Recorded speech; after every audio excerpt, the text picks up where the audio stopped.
This is a quick breakdown of what happened with the Father and the Son. Now, the Father is not the Son, but the Son is an add-on to the Father. Now, when I say the Father is not the Son, I'm not splitting persons. I'm splitting or making the distinction between functions.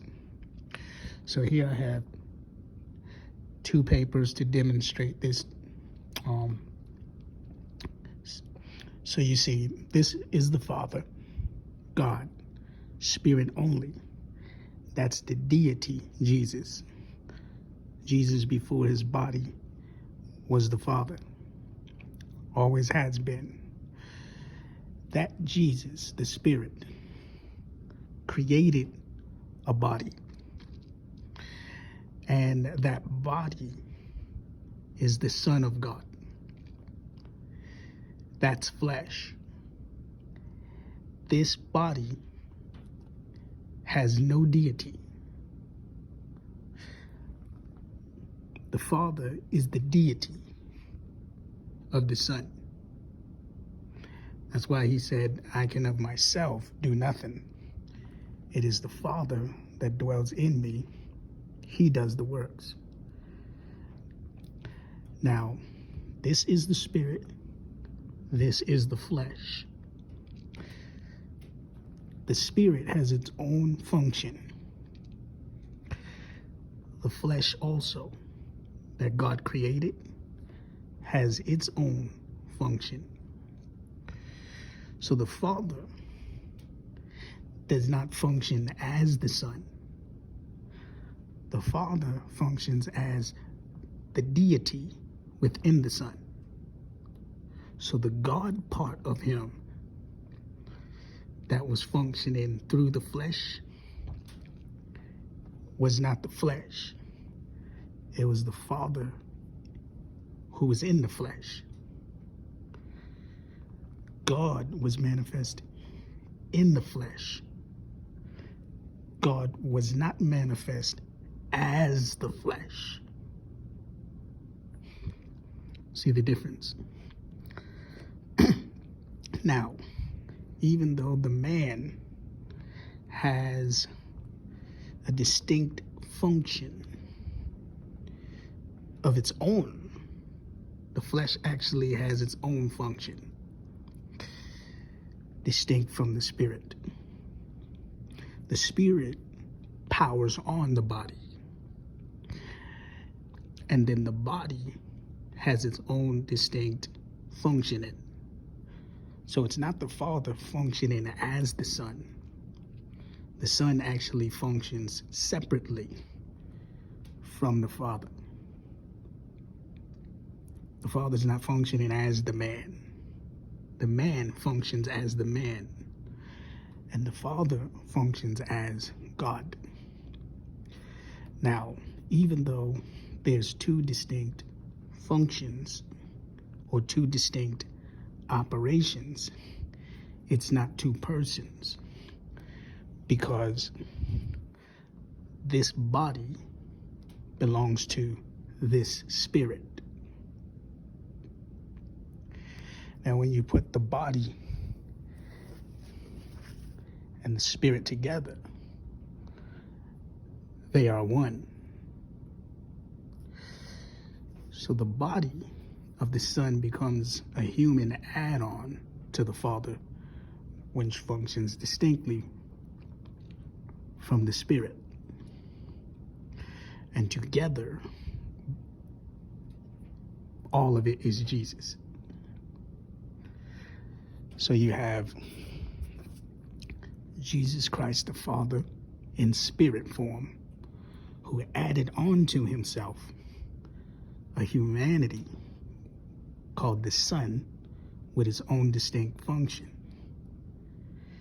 So because it is completely distinct in function and not distinct in person, it would be distinct in person if another spirit owned this body. But since it's the Father Spirit that owns this body, then it's part of himself. That's why Revelation 22:3 calls it him. So do you see? So you have two functions of one person.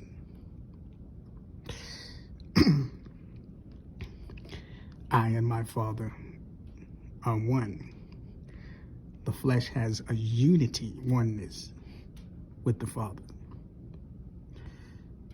But the Word, which is God, has a literal oneness as the Father. The Word was God. So there you have it, y'all. Hopefully that clarifies. There's distinction of operation, not distinction of person. Likewise, Paul, if you look at Paul, Paul talks about the good that he wills to do. In Romans 7, he does not do. But the good that he wills not to do, the evil he wills not to do, he finds himself doing. And then he says, if he does what he wills not to do, it's not him doing it, but it's his members. Meaning the body can function distinctly from the spirit with his own will. Because this is human will, this is spirit will. This is human mind, this is spirit mind. But even though Paul mentioned his spirit functioning distinctly from his body, it's still one Paul. You can't say his body is something else or another person. So that's what happened. The Father created a humanity to himself. And the humanity is not God. Not that it's not the same person, because it's part of the same one. The difference is it's a non-deity part of the same one that functions totally as a man. So it's his creation, a creation to himself. Kind of like if I have a house with no balcony, and then later on I add a balcony to the house. Now it's still one house. It just now has a balcony. And the balcony is a different operation, a different function than the rest of the house that already existed. So the Spirit is Jesus, who already existed as God the Father, who created an add-on, a human add-on to himself.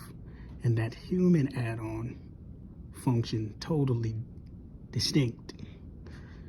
So distinct that it's called his son, because he created it and he's the father of it.